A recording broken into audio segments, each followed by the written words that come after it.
All right, I'm going to show you how to finish putting on the door.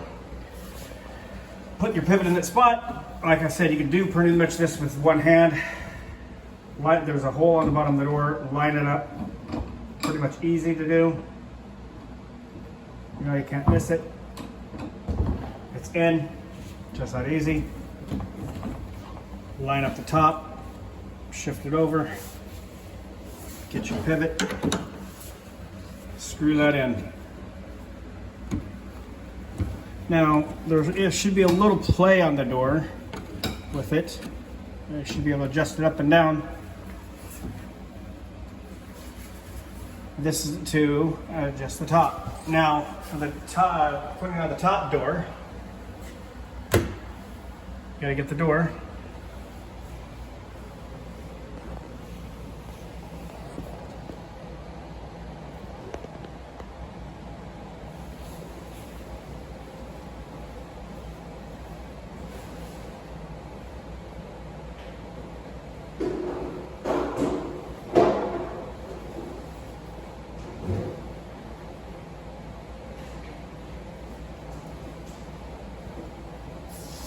And you pretty much put it the way you need it to be.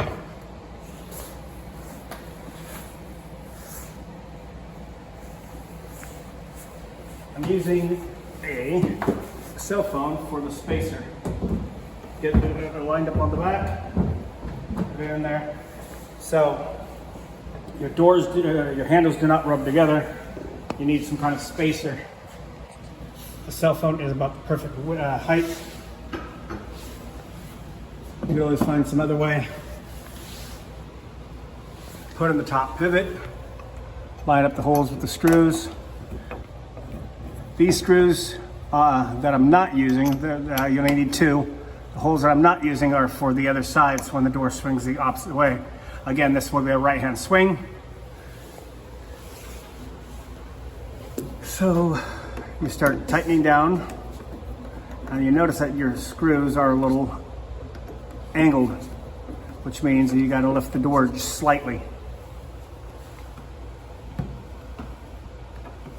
So adjusting my phone to another position.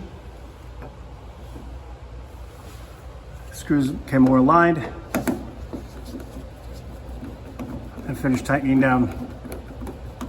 Now don't snug it down all the way. Get it pretty hand tight.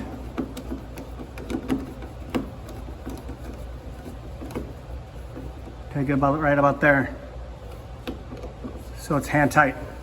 Now you'll check on the gap of the fridge. If it looks like there's a good gap between the fridge and the door sill, finish your tighten down.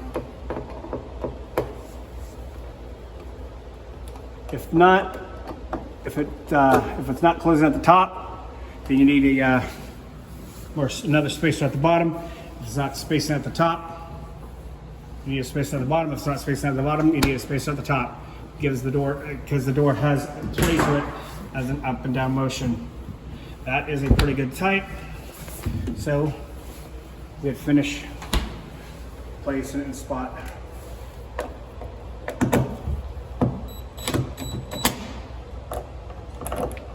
You do not want it too snug. And there you go. That is how you place a door in a fridge, one-handed.